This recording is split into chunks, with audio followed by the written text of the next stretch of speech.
Hey, what's up, guys? Vous écoutez Growing the Pack. Je suis votre animateur Julien Bournival, puis si vous êtes ici, c'est parce que vous avez compris une chose. Un autre niveau est possible. Un autre niveau de vie spirituelle, relationnelle, émotionnelle, financier. Un autre niveau est possible et c'est votre devoir d'essayer d'y accéder. Maintenant, vous pouvez continuer à blâmer votre boss, la lune, les étoiles si vous voulez, mais il n'y a rien qui va changer tant que vous déciderez pas de changer. Let's fucking get it! Hey, what's up guys? Bienvenue à un nouvel épisode de Growing the Pack. J'espère que vous allez bien. Aujourd'hui, j'ai pas envie de faire mon intro, j'ai envie de sauter directement dans le vif du fucking sujet. Puis la raison est simple, c'est que dans le fond, aujourd'hui, je vais vous parler de comment tu fais pour spotter la différence entre un hostie de winner, hein, quelqu'un qui gagne dans tout ce qu'il fait, puis un fucking loser. Puis la réalité, c'est que pour moi, c'est facile de le spotter. Il y a des signes qui nous permettent d'être capable de spotter cette différence-là, puis elle se spot très, très, très facilement. Puis plus que tu es un winner, plus que je suis capable de la spotter. Plus que tu es un loser, plus que je suis capable de la spotter. Avant d'embarquer là-dedans, je veux quand même prendre le temps de vous partager que, guys, dans le fond, le podcast, pour moi, c'est quelque chose de vraiment important. Je prends de mon temps personnel pour faire ça à toutes les semaines. On utilise les ressources de la business pour faire ça à toutes les semaines. On est une équipe qui travaille là-dessus à toutes les semaines. Puis ça me coûte beaucoup plus d'argent que ça m'en rapporte parce que ça me rapporte pas de calice de scène. Mais la raison pour laquelle je suis prêt à faire ça, c'est parce que je considère que j'ai bâti quand même une belle vie, esti, puis je suis vraiment, vraiment loin de où je veux me rendre. I'm just getting started. Mais comme, j'ai quand même bâti une belle vie pour un kid qui a décidé de prendre sa vie en main, v'là 5-6 ans, puis qui a fait 8 écoles secondaires différentes, qui était dans les dettes, qui avait rien devant lui, puis qui s'est fait dire toute sa vie qu'elle allait être capable de rien accomplir. Fait que je considère que j'ai quand même accompli quelque chose de pas si mal. Puis je me dis que si je suis capable de le faire, ben n'importe qui est capable de le faire, puis que ben les gens, s'ils seraient dans ma situation, ben pourraient se dire que fuck, they fucking made it. Fait que, ceci étant dit, je me dis que j'ai une responsabilité morale parce que si je suis capable de vous partager qu'est-ce qui m'a permis de changer ma vie, je vais peut-être vous permettre à vous aussi de changer votre vie. Puis si je suis capable de vous permettre de devenir la meilleure version de vous-même, puis de changer votre vie, ben éventuellement, on va créer un monde meilleur. Parce que c'est comme ça qu'on va être capable d'améliorer la qualité du monde dans lequel on le vit. C'est nous en s'améliorant en tant qu'humains. Puis si je peux être un vecteur de tout ça, si je peux partager, dans le fond, les choses qui m'ont permis à moi de devenir un meilleur humain, ben je vais avoir payé mon dû pour être sur la planète. Fait que s'il vous plaît, guys, si vous trouvez que ma mission a fait du sens, faites juste prendre 2 hosties de minutes, puis partagez le podcast à un ami, partagez ma page à un ami, venez nous écrire des commentaires, même sur Apple Music, c'est comme... Vous savez tout qu'est-ce que vous avez besoin de faire. Là. Partagez, likez. Je ne veux pas me répéter, mais ça a un plus gros impact que vous pensez. Ça l'aide le podcast plus que vous pensez. Ça nous aide à propager notre bonne nouvelle plus que vous pensez.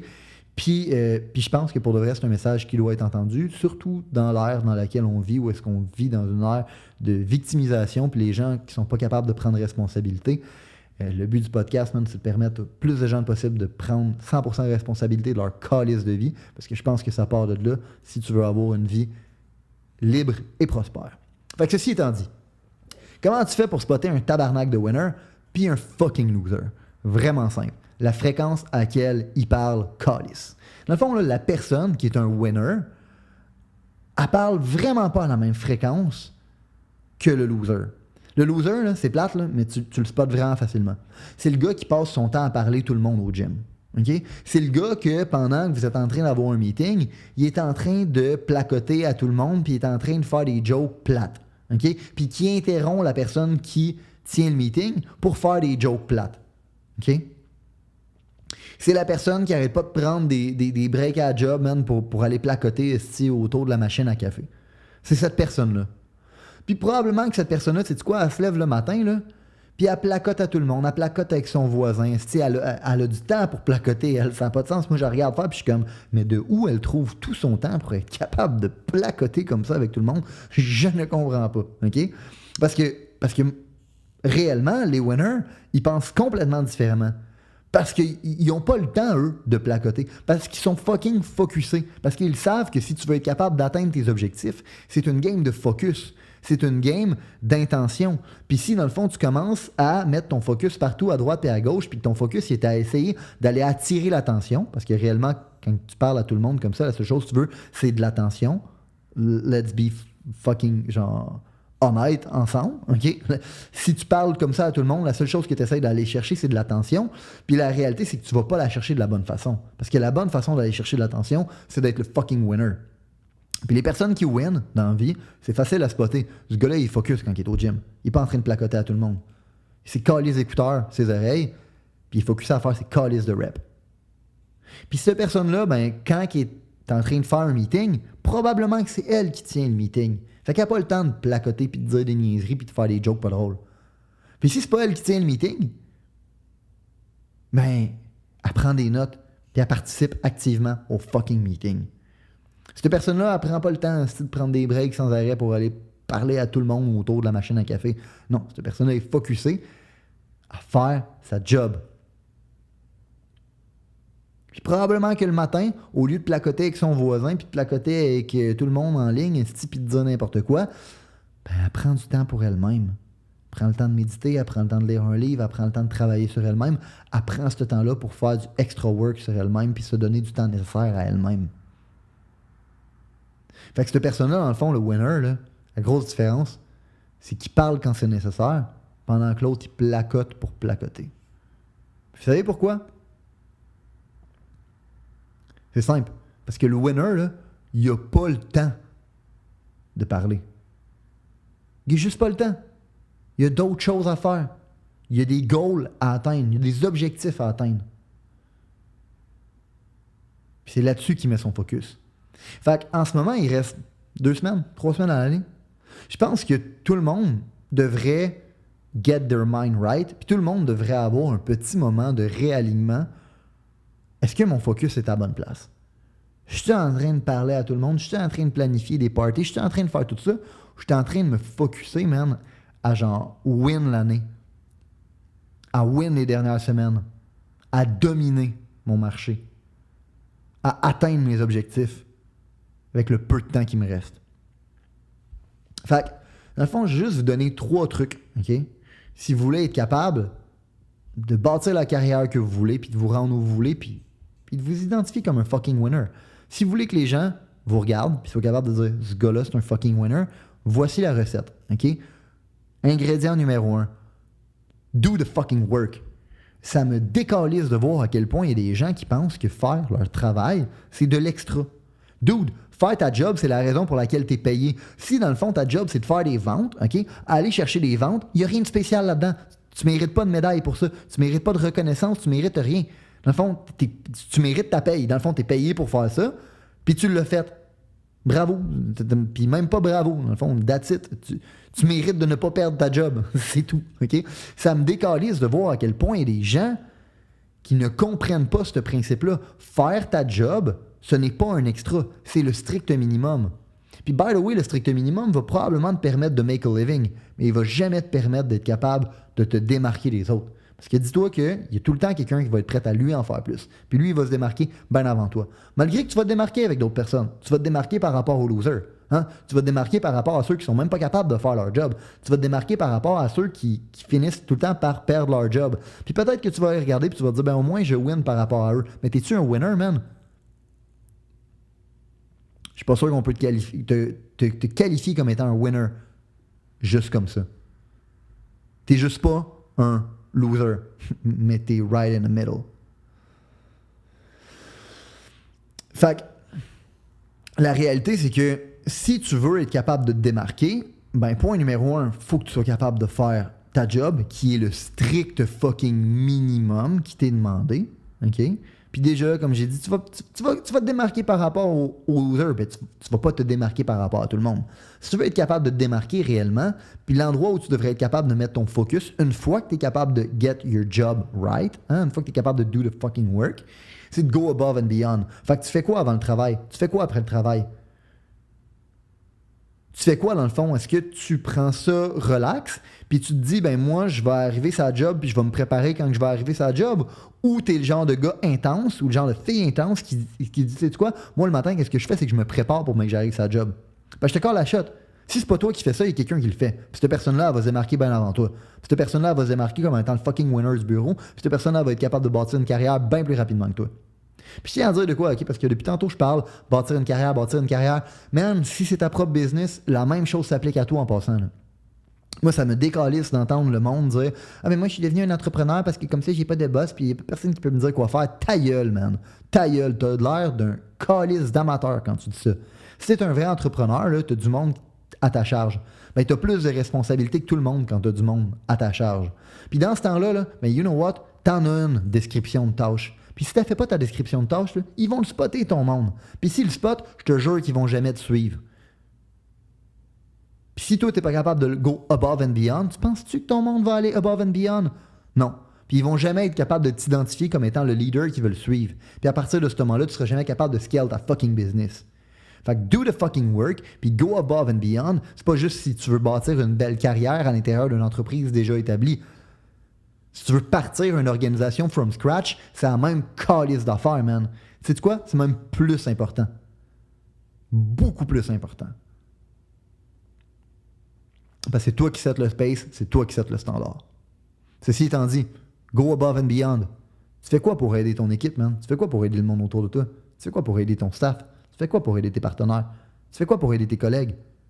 Tu fais quoi pour entretenir ta relation avec ton client? C'est quoi l'effort supplémentaire que tu fais à ce niveau-là? Parce que je te jure que si tu ne fais pas d'effort supplémentaire à ce niveau-là, il y a quelqu'un qui va le faire. C'est cette personne-là qui va se faire démarquer. Puis faire le strict minimum, je te colle la shot. C'est pas ça qui va te permettre d'avoir des références, des reviews. C'est pas ça qui va faire que les gens vont être prêts à te défendre sur la place publique. C'est pas ça qui va faire que tu vas créer un environnement que les gens ont envie de se rapprocher de toi, man. Vraiment pas. Parce que tu sais quoi? Most of the time, ce que toi tu penses qui est un extra est probablement le strict minimum pour les gens autour de toi. Ce que toi tu penses qui est un extra est probablement le strict minimum pour ton boss. C'est probablement le strict minimum pour tes partenaires. C'est probablement le strict minimum pour ton client. C'est probablement le strict minimum pour tes collègues. Puis si tu n'es pas capable de get your mind right, à faire l'extra push, à go above and beyond, dans l'esprit de ces humains-là, tu n'avanceras jamais. Si quelqu'un va être prêt à le faire, ce ne sera pas toi. Puis le point numéro 3 par rapport à ça, le dernier ingrédient de ma recette, c'est guys, soyez un asti d'évangéliste, man. Partagez votre bonne nouvelle. Puis je veux juste comme faire un bémol là-dessus parce que là, je dis, tu sais, apporter la bonne nouvelle, ça veut pas dire qu'il faut pas que tu apportes de mauvaises nouvelles. Ça veut juste dire que tu devrais te regarder 30 secondes et te demander, je suis un vortex à énergie, moi? Je suis un trou noir de positivisme? Je fais-tu juste rapporter des mauvaises nouvelles? Parce que ça se peut que ce soit le cas, man. Puis si c'est le cas, regarde-toi 2 secondes dans le calice de miroir puis commence à faire des changements. Parce qu'il n'y a personne qui veut être près de ces gens-là. Puis encore une fois, don't get me wrong. Je suis pas en train de dire qu'il faut pas ramener de mauvaises nouvelles dans la vie. On veut avoir les choses telles qu'elles sont. Fait qu'on veut savoir c'est quoi une mauvaise nouvelle. Mais tu ramènes-tu des mauvaises nouvelles parce que tu veux amener un plan d'action pour être capable d'amener des solutions? Ou tu amènes des mauvaises nouvelles parce que tu cherches de la calice d'attention? Parce que tout ça, encore une fois, tout ça se résume à une chose. Le loser, comme je disais au début, va essayer d'aller chercher l'attention en allant parler. Le winner va pas essayer d'aller chercher l'attention. Parce que son focus, il n'est pas à aller chercher l'attention. Son focus est à win. Puis c'est quand il va être capable de win qu'il va aller chercher l'attention. Fait est-ce que vous partagez la bonne nouvelle? Est-ce que vous partagez la bonne nouvelle de votre compagnie envers vos collègues? De vos collègues envers votre compagnie?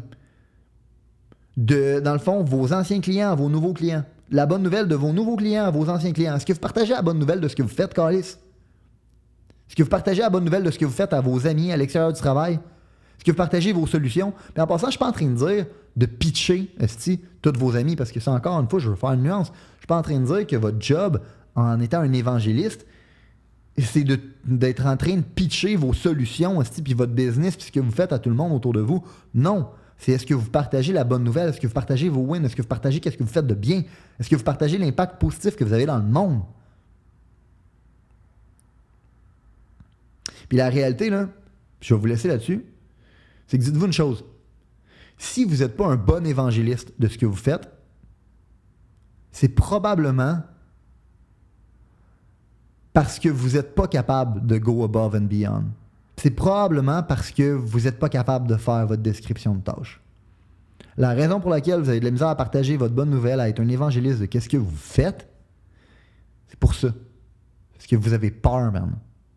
Regarde-toi 2 secondes dans le miroir, là, puis regarde la réalité en face, puis les faits. Si t'es pas un évangéliste, c'est parce que tu as peur de ne pas être à la hauteur. Parce que tu le sais que tu ne vas pas above and beyond, puis tu sais que tu ne fais même pas le strict minimum. But here's the catch. tu vas probablement pas above and beyond, puis tu fais probablement pas ton strict minimum, justement parce que tu n'es pas un évangéliste. De partager la bonne nouvelle, là, non seulement ça vous permet de partager la bonne nouvelle, mais le vrai impact de ça, c'est que ça vous oblige, OK, à respecter votre parole. Si je m'en vais, là, puis by the way, le podcast, c'en est un exemple de ça. Tu peux pas partager le podcast à tes amis, OK, puis apprendre des nouveaux concepts là-dedans, puis les enseigner au monde autour de toi, puis toi, ne pas les respecter. Fait que moi, là, à chaque fois que je lis un livre, à chaque fois que j'écoute du nouveau contenu, à chaque fois que j'apprends des nouvelles choses, mon premier réflexe, c'est de l'enseigner au monde dans ma business, c'est de l'enseigner à ma femme, c'est de l'enseigner au monde autour de moi, puis c'est de vous l'enseigner à vous, tabarnak.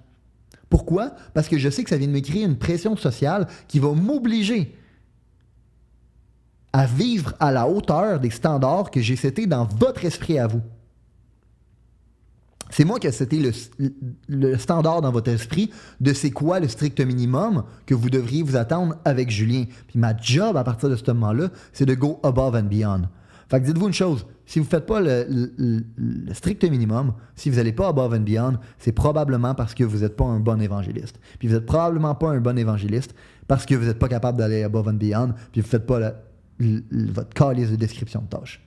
Les deux sont liés. Fait que là-dessus, guys, il reste 2 semaines, 3 semaines. Il reste peu de temps si tu pourrais être capable de finir l'année. Get your fucking mind right. Si vous avez considéré que l'information, les principes, les valeurs qui ont été partagées aujourd'hui ont une certaine utilité dans la vie, vous allez non seulement vouloir appliquer les concepts, mais vous allez surtout vouloir les partager.